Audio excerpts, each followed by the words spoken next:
That's great. Okay, so yeah, you want to take it away, So Theo? here we go. So should we start? Can You, everybody hear me? yes, everyone can hear you. Just head on you go. Right. So welcome everybody, and thank you for giving me the opportunity to share my research, and which is the title that we're seeing now, an interpretative phenomenological analysis. I'll just stay with IPA, of the experience of women who returned from captivity in Northeast Nigeria. So I'm going to quickly introduce some of my participants to you. Sometime in April 2014, a group of gunmen who we refer to as insurgents went to a secondary school in a place called Chibok and abducted 276 schoolgirls who were between the ages of 14 and 16, 17. We don't know how many made it to the captors' enclave, because some of the brave girls jumped out of the truck and escaped. 4 years later, with government negotiating with the insurgents, 101 of them were released to government. We don't know what happened to the others, but the young ones who came out said some of them had died, some had been sold to slavery and stuff like that. About 2 or 3 months later, the same set of people went to another secondary school in Dapchi and abducted 110 young girls, again, another round of negotiations, and they released all but one person, one young person, because she refused to denounce her faith. So Theo, this is the just map. really quickly, sorry, can you just say hide at the bottom of your screen that says a little link is sharing your screen, it says stop sharing and then hide. Do you see that at the bottom of your screen? Yeah.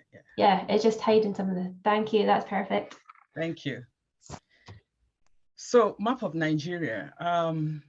Nigeria has 6 geopolitical zones, and the place we're talking about is the Northeast. Can you see my cursor? This place. Nigeria is bordered by 4 countries: Republic of Benin, Niger, Chad, and Cameroon. Out of these 4 countries, the Northeast is bordered by 3 countries. So sometimes the insurgency becomes complicated because they can quickly slip into the neighboring countries, slip back into Nigeria, and commit their havoc. So that's why sometimes it's difficult to get rid of them. This study focuses on abducted women from Northeast Nigeria who returned, and we'll be focusing on their rehabilitation and reintegration back into the society, into their community if possible. The aim is to obtain the views of these women about their rehabilitation, identify their needs and support, so we can support them better, so they can be supported better. And when this is done, we use their voice and what we have learned from them to make a good suggestion of a practice to support other women from the other zones who have been abducted and returned. So when we talk about rehabilitation, we may wonder, what does rehabilitation mean? We're going to name some things which are crucial for people who have just returned. Safety is very important because they were taken away from their safe community and abducted and taken to strange places. So safety is important, where they will be safe and their dignity is maintained. Basic physical needs like food, water, clothing, shelter, personal hygiene, and stuff like that. Then healthcare, including reproductive healthcare, is important because some of them came back with physical health injuries, some with diabetes, high blood pressure and stuff like that. Then their mental health, which is huge for them. Huge because Nigeria is a country that they don't pay a lot of attention to mental health. And my research, I was just sharing this with Kate, my research has just shown me that there's no word, no mental health word in Nigerian languages. And Nigeria has over 200 languages. Nigeria is a country, but it's like a continent. Oh. So in all these languages, there's nothing like mental health. So it had to be explained for people to understand what that meant. So the aim of this research is to obtain the views of the women. So if we're going to obtain their views, we have to speak to them. And if we have to speak to them, we have to find them somehow. But we didn't know where they were. We knew they were in camps, but we didn't know who they were. We didn't know how to find them. So because we had made contact with some agencies who support the women already, we were able to collaborate with them to help us and assist us in recruiting the women. And if we were going to speak to them to get their views, we had to talk. And talking, we did the interviews, which were recorded, of course, with their permission. Since we're looking at the lived experience and the meaning making of what happened to them from their perspective, IPA was utilized. So I'm just going to introduce some of the participants to you. We interviewed 10 women who survived abduction from Northeast Nigeria. And they were between the ages of 20 and 70. 9 of them have children. 1 did not have a child. 1 came back with pregnancy. They spent between 6 weeks and 5 years in captivity. Some of them were released and some escaped themselves. So interviews were done in person and virtually. We couldn't do all the interviews in person because the university didn't give us the permission to go to certain areas because it was too dangerous. And so we did them virtually, and we used translators because some of them could speak some English, but they were not confident enough to grant interviews in English. And the interviews lasted between 50 minutes and 60 minutes. So interviews were transcribed. We use IPA steps for analysis. We developed themes, and the themes were developed based on what was important to the women. And we were able to form a narrative. So we'll start with the superordinate themes, even though now they have a new name. I think I was discussing that with Claire the other day. Jonathan Smith and his group have a new name now, but they have given us the permission to use this old name, which is superordinate themes. So we developed five superordinate themes based on, we're trying to have a chronological narrative of what the women were talking about. So we're starting with seeking safety from the chaos of their communities being evaded and then being abducted and taken away, then achieving freedom. Then we talked about their physical loss and psychological loss, and their rehabilitation and physical health. So each of the superordinate themes has subordinate themes, which I'll go through quickly because I know I do not have a lot of time. So the first superordinate theme, which is seeking safety from chaos, has 3 subordinate themes: exposure to danger, price to pay for their safety, and safety in where they reside now. So when we talk about the exposure to danger, they were talking about how they were abducted from their community. When the women talk about what happened to them, it's about we were okay. We were living in a community, multi-religious. We had Muslims, we had Christians, we lived well. But for the insurgents to be able to gain access into the community, they had to use the community members who share the same faith with them. And as soon as they were able to get them on their side, they struck. And that was what the first woman was saying, how they were killing their people. And she was begging her husband for them to leave, but he didn't want to leave. And what happened? He was killed and she was abducted.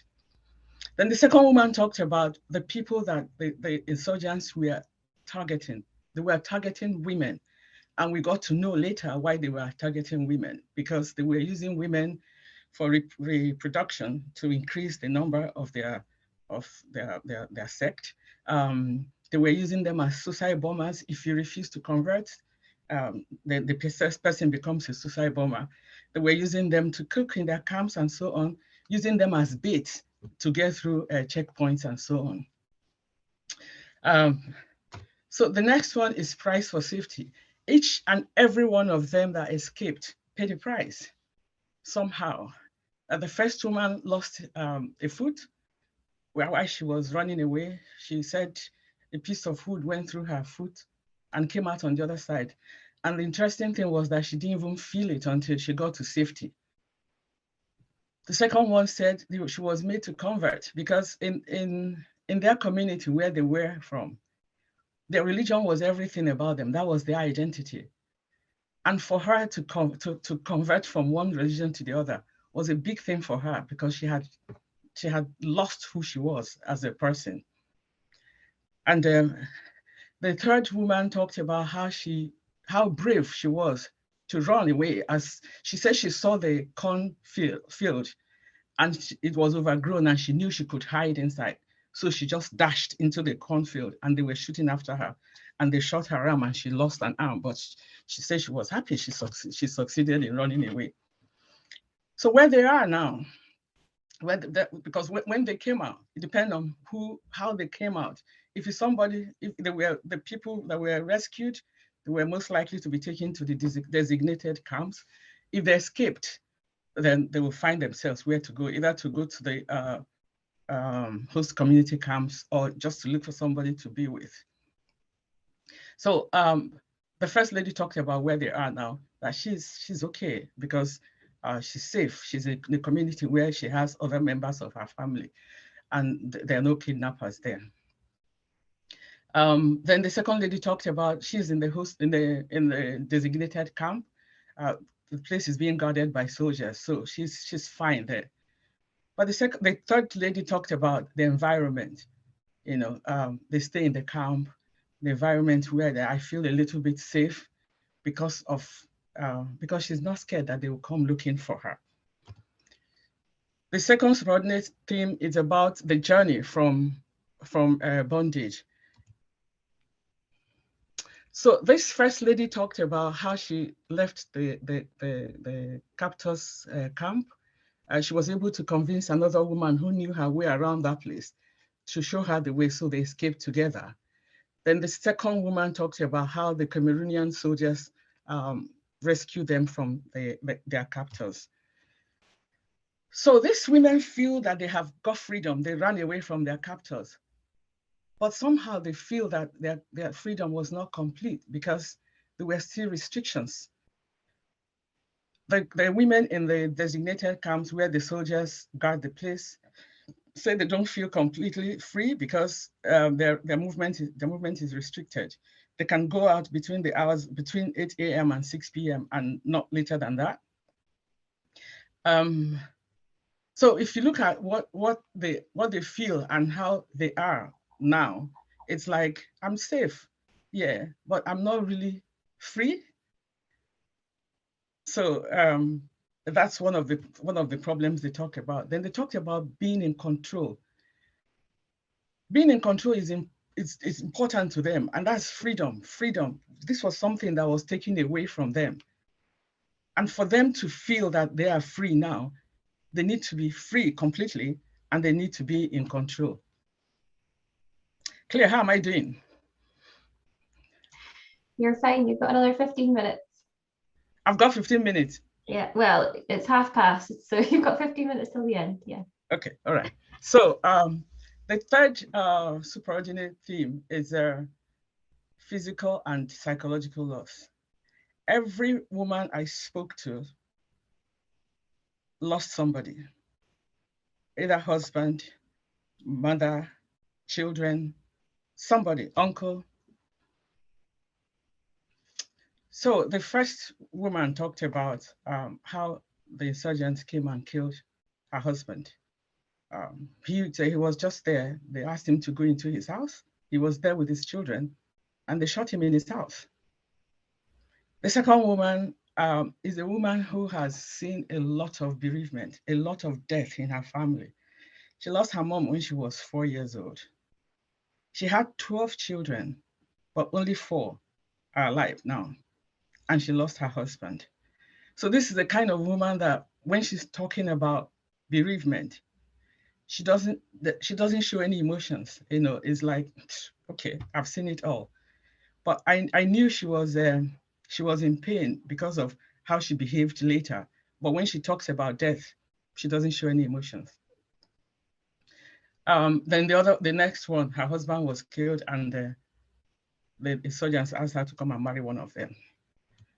The loss of dignity and identity. Like I said earlier, it's very important to the survivors. This first one says she begged when she's hungry with her children. She begs from her brothers, and if they don't have to give her, she'll go outside to stay in the streets and beg. And that's very painful to her that she has to turn to a street beggar to be able to eat. Then the second woman says she sends her children to the forest to get firewood to sell. And if they don't sell to get enough money, they'll go to bed without food. I need to read this last one for you to understand how these women feel about what they do. We were living in a good house, a good area, but now look at where we live. You see these bachas. In Nigeria, bachas are called, temporary structure that is made by recycled plastic material.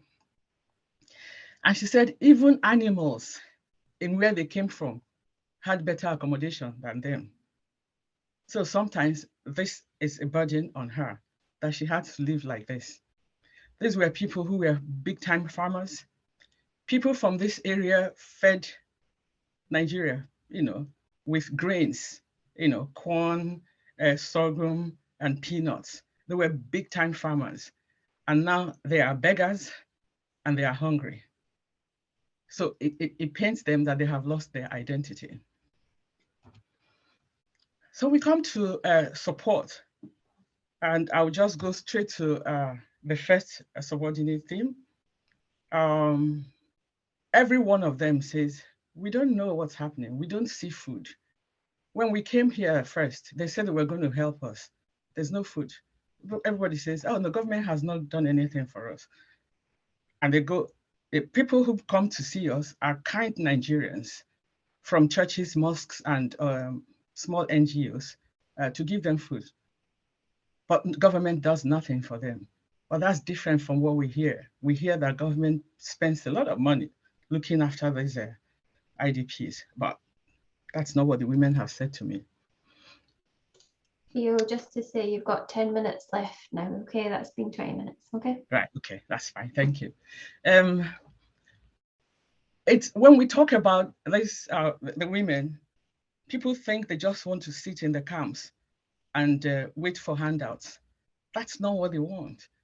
They want to be self-sufficient. Every woman I spoke to says, who can empower me so I can become self-sufficient, so I can get money, look after myself, and not be a beggar. Every one of them says that. They also feel that the way they're being treated, they're being disrespected.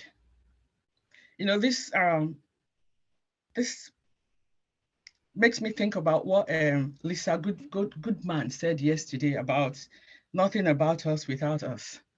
How can you say you're planning my rehabilitation and you haven't asked me what I want? How can you say you're going to look after me and you're going to give me food? You haven't asked me what I want. How can you say you're going to give me money and you're not going to give me food? How can you say you're going to look after me and you haven't asked me what I want? How can you say you're going to look after me and you're going to give me food? You haven't asked me what I want. How can you say you're going to look after me and you haven't even asked me what kind of food I eat. You know, so they're saying that's disrespectful.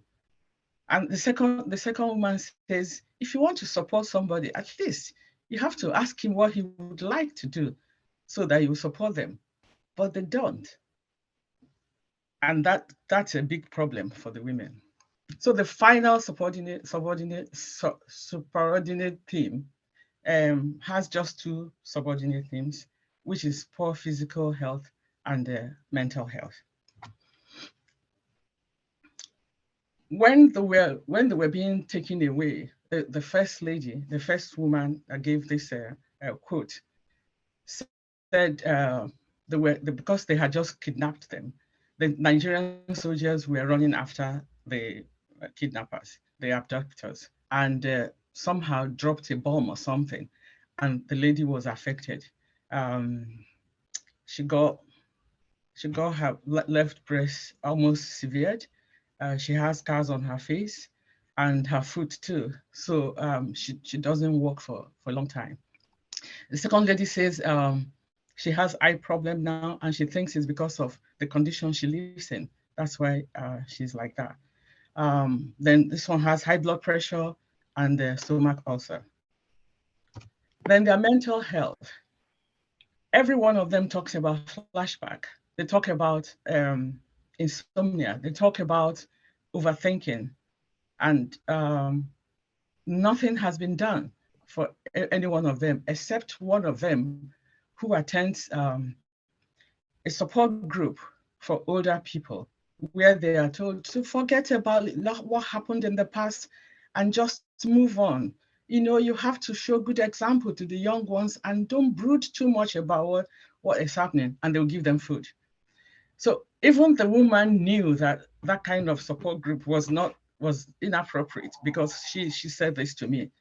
Um, so the women, even though they have all these concerns, nobody has bothered about their mental health. But they know that something needs to be done. So one of them said, just somebody give me something so I can sleep. If they don't sleep during the night, during the day, they are useless to themselves because they're tired and they can't do anything, look after their children. So the overarching theme is lack of choice. If you look at all the five superordinate themes, everything has been about lack of choice. Nobody has given them the opportunity to make a choice. And that brings us to the conclusion. We have heard from the women, and we know what they're looking for. We know what they want. They just want their opinion in their rehabilitation, but that's not there. Their psychological needs have not been met, and they feel that some camps are treated better than the others. And you are planning our rehabilitation, and we cannot hear a voice from what you are planning. So that's the conclusion. We talk about what's next. Now that we have heard from the women, we'd like to see what we can do to help them, because it's not just about hearing from them. So what we are planning is to have a collaborative action of support. There's an agency that has just been created by the government to rebuild the Northeast. So we think that this agency can drive this by looking at the organizations. There are agencies in Nigeria that can come together collaboratively and collaborate with the women to start pilot projects for them, which will now take it from one step to the other, if they want to do it for them. But that's where we're going. That's the next step for us. So we have heard from the women, and literature has shown that Nigerian case is not unique. This is something that is happening all over the world.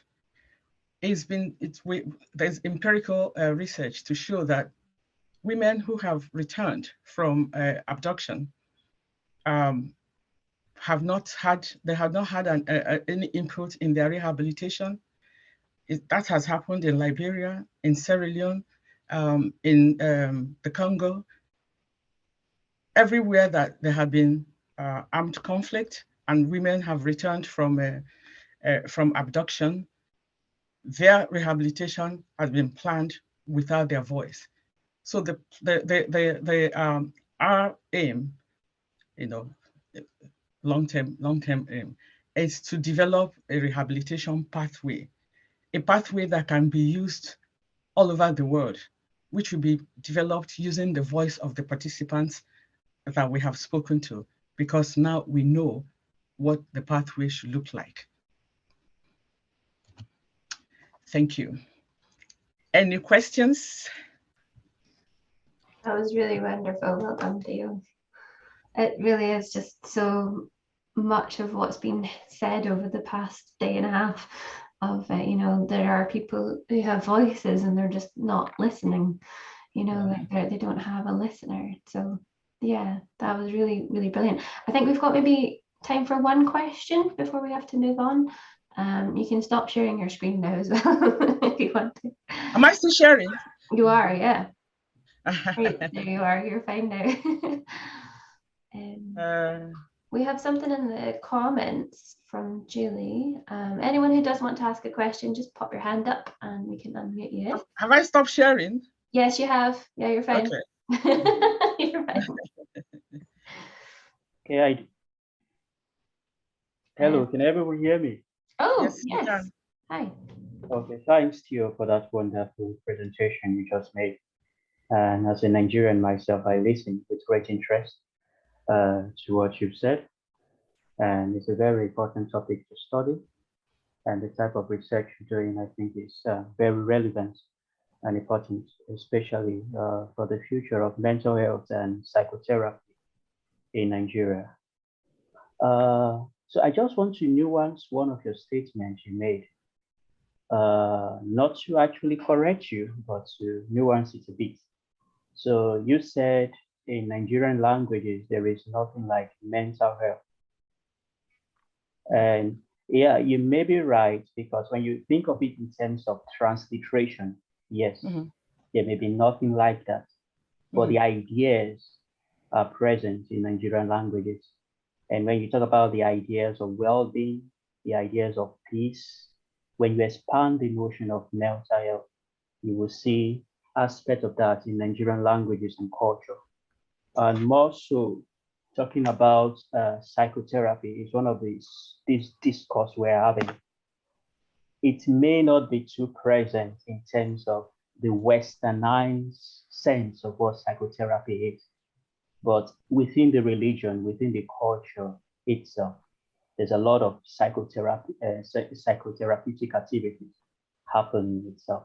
So that's just what I want to nuance in your statements, and I hope this is a useful suggestion for you. Right. Thank you. Joyce.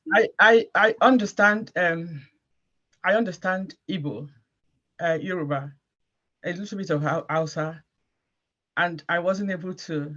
I don't know any word that mental health as a word in these languages.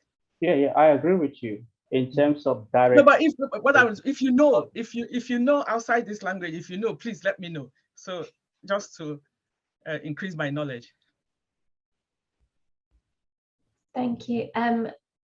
It's actually 1:45 now. Joyce, do you have a really quick question, or you could maybe email Theo after?